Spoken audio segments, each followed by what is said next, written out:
All right, we're gonna get started on the E350 Benz wagon right now. I got all the parts inside and whatnot. All right, starting on the Bank 1 exhaust camshaft for an M276 engine. You're gonna start by pulling this little cover off. Just pops right off right there. I'll put it somewhere like on the hood. The glass up there. Now, if you didn't know this about Mercedes, you could put the hood into service position. Sometimes there's little red tabs over there you can press, but allow you to kind of access everything pretty easy. Probably going to remove the air box next. A lot of these are going to be either E8s or E10s. These ones are going to be E10s right here.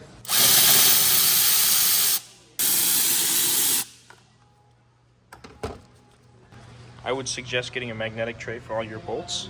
Now moving on to this clip over here. These are perma clamps, and you need a special pair of pliers, but I just use a regular pair. Just squeeze, kind of pull it up like that. Might take a few tries. Alrighty, once you pinch this together with a set of pliers, you can stick a little screwdriver or pick under there, and it should just pop right up like that. This will pull out like that, and then same thing with this. Grab a pick, pop this little gray tab up right here. You can either pop it up manually or press it in. I have to pop that little black tab up there. Press it in, it'll pull out for you.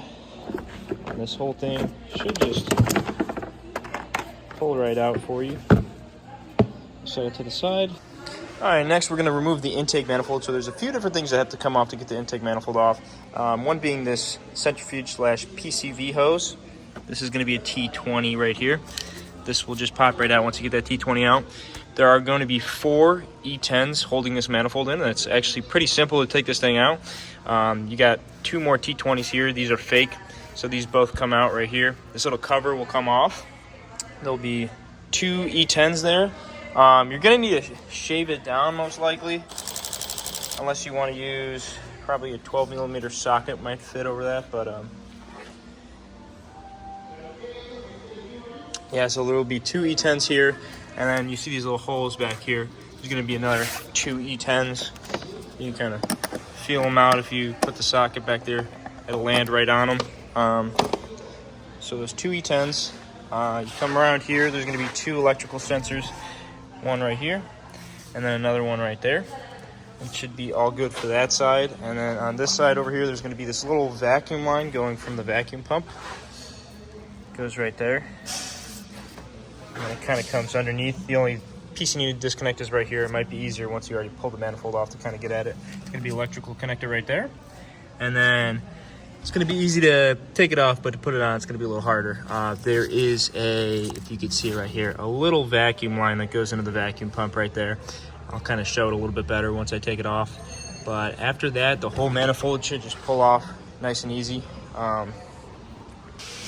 Coming to the front here, there's going to be 1 more electrical connector right there. There's going to be a connector for the throttle body under here, and then 2 vacuum hoses slash lines going in. They just pull right off. Be gentle. This one's plastic, but all these other things should come off fairly easily. And I needed to stick a pick under there to get the throttle body one off. But the intake manifold should come off pretty easy after that. Alrighty, now that those bolts are off, it comes off really easy like that. Still got to take this vacuum line off right here. Gonna have to do this with 2 hands. Got to take that off right there. There's 2 pinch tabs right here. And then if we can kind of start to see the line that I'm talking about that goes right there, it's that bottom line. It just pulls right out. It's like a press fitting. Now, once the intake manifold is removed, we are going to start disassembling the wiring harness on this side. It's going to be a lot of little clips and tabs here, like these cam magnets right there. There's going to be a ground right here. I would just throw the T30 back in once you're done to make sure it doesn't move anywhere. Both the cam position sensors right here.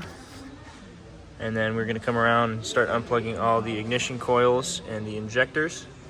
And then we can start disassembling the high pressure fuel system. All right, after setting the harness to the side, we're going to move on to the ignition coils right here. These are going to be all E10s. Just pull these 2 bolts out and it should pop right out. If it gives you any trouble, I would get a set of these if you have them laying around. Good. If not, they are wire pullers for like ignition wire systems, but they work particularly well for any ignition coils they hook on. They don't really damage the surface, but should come out pretty easy for you. And then we'll kind of move on to the fuel system after that. Alrighty, after removing the ignition coils, to set the timing correctly, we're going to want to remove this spark plug right here. And for that spark plug, it's going to be a 14mm 12-point. You're going to need this socket if you don't have it. None of the other traditional ones will fit, so you're going to have to pick one of these up. This is a power torque.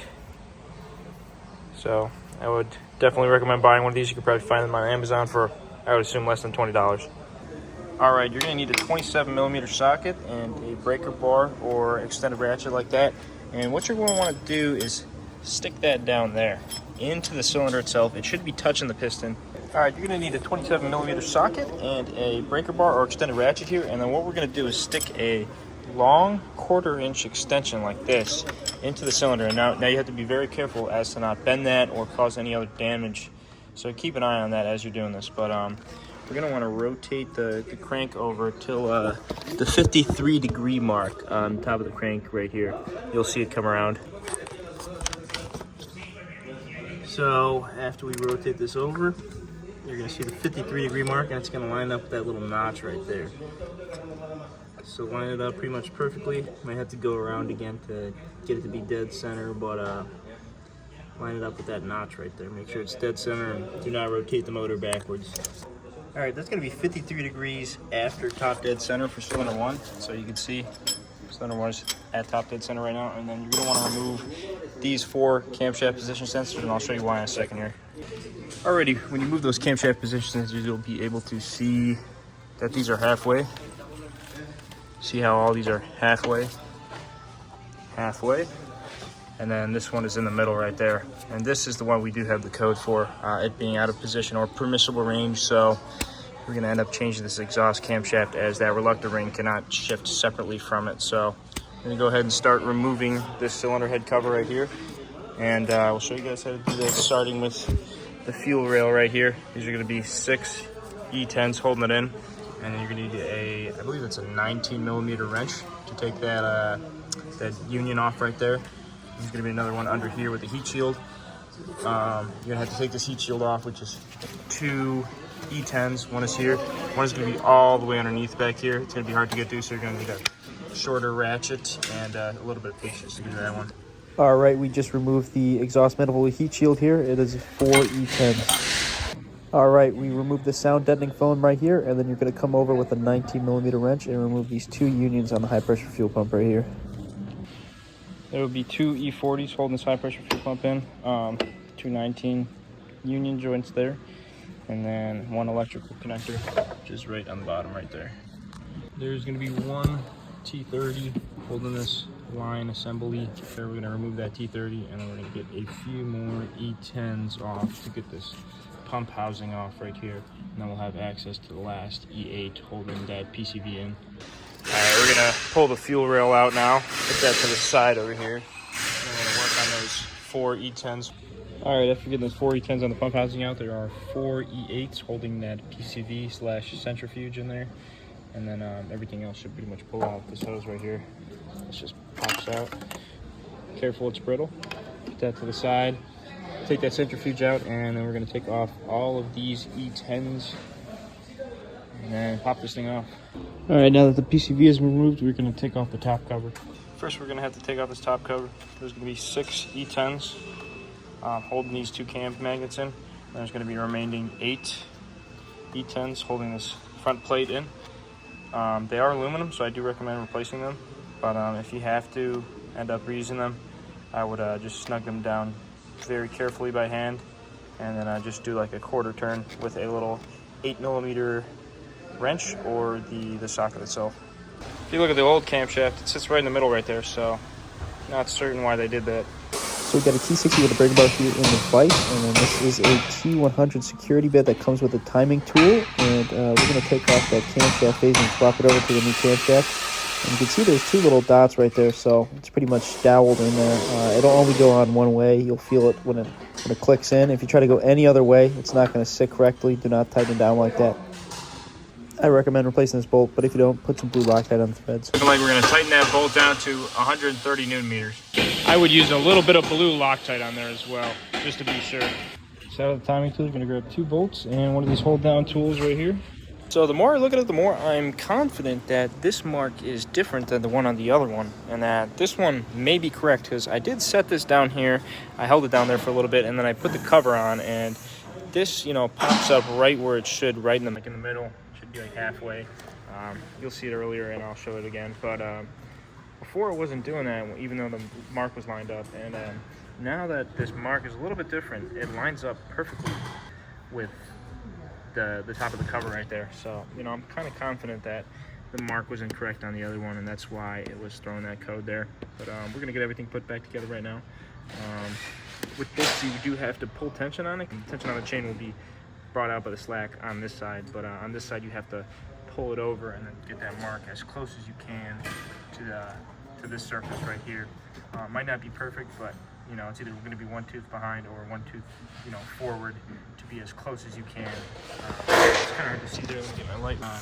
Kind of see it down there, but it's supposed to be pretty much level with this right here, and then this one's got to be level over here.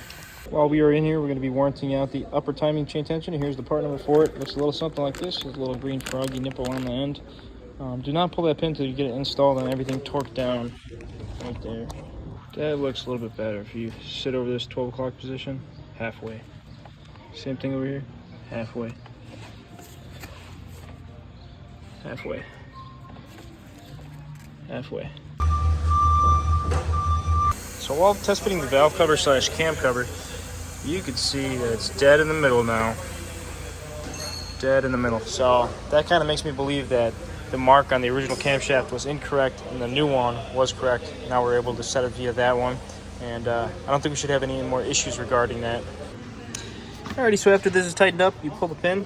Should have pretty good tension on there. You shouldn't have any slack up here. Should be pretty much as tight as you can. You're going to want to get all the tension off of this side first, because there's not a tensioner on that side. Tensioner is on this side. So pull it as hard as you can, and make sure this doesn't skip or anything. Line up that line right there as close as you can, and then over here, same thing. And then pull that tensioner after you get everything tightened down. Make sure these are still in here. Make sure you got it held down. And then at that point, we're going to test fit the cover, and you already saw that they're lining up, so we're going to RTV this sucker, and then we'll throw it back on. Alrighty, the RTV should look pretty much like this when you're done. Get those holes in the middle. Do a real thin line. This might be a little too thick over here, so I might have to kind of smear real nice, but make sure you get enough in some places and not too much in the others. But should be about it right there. We're going to flip it over and put it on real quick. Alrighty, going to torque these bolts down in a second here, but real quick. Boom. Right in the middle where it should be. Same thing over here, right in the middle.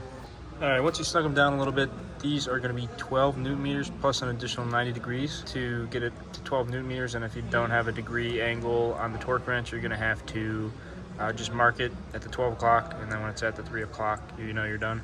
But the position is this one, and then this sucker, and this sucker.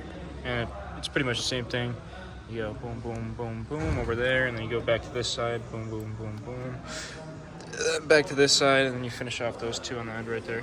All right, now that the valve cover is tightened down, we're going to start installing everything in reverse order, starting with the PCV, then the fuel pump housing, then the fuel pump, and then kind of work our way back together. All right, we got the fuel pump in, we got the PCV in, the line going in there, kind of just hooking up the lines now and doing the final touches on this bank. All right, we got the ignition coils in, injectors are in, everything down there is tightened. Got the front plate on, a little bit of silicone, snugged all these bolts down, and we're gonna go on with the intake manifold right now. One thing to look out for when you put it on is not to pinch this. Very easily pinched. I would put that in before you stick it on there. Same thing over here, this is easily pinched. And then getting that line in behind here, that vacuum line on this little nipple right there, is going to be kind of a pain. So I would recommend like a pair of pliers, long pair of needle nose or something you can stick down there and kind of push them on. But that fitting is plastic, so be very careful with that. Besides that, it's pretty self-explanatory, and it wraps itself up real easily. About to give her a long crank. Oh, nice. What codes do we have? All right, the codes are gone. Pray to God they don't return, but the check engine light I think would have came back by now. It's running really smooth, idling just above 500 RPM, roughly 600 RPM, so I'd say that was a successful fix. It's kind of weird that the original camshaft did not have the mark in the correct place. This one, it was a little bit farther away from where the original camshafts was, but when I lined them up, you could see the center of the reluctor ring inside of every hole, so that kind of made me confident in that, but we're going to have to take this for a ride. I'm probably going to let it idle for a little bit, go home, and then we'll get back to it tomorrow. But as of right now, this thing is running tremendously. Alrighty, just got the intake manifold back on. I would recommend replacing those gaskets while you're under there, but they don't tend to go bad like some of the other gaskets do, but I would still recommend it. The intake manifold, this will tighten down to roughly 9 Newton meters, and the spark plug will tighten down to 22 Newton meters. Other than that, everything else is pretty self-explanatory. Everything goes pretty easy at this point. Nothing crazy, just making sure all the plugs are in the correct location, making sure everything's plugged in nice, and double checking everything before you fire it up, but I think it's going to run quite well. We're going to cut that video off here. If you guys have any questions or anything, leave them in the comments. If you guys enjoyed the video, please subscribe. Yeah, we might be doing some VCTs on a Ford tomorrow, on a 2016 F-150. I got to get back to my boy, see if he actually ended up buying them. But besides that, I think we're all good for today. I think we're going to take it on a test drive tomorrow morning and double check everything's all right. But as of right now, I like the way that things worked out. So I think that'll conclude the video, but I'll catch you guys later.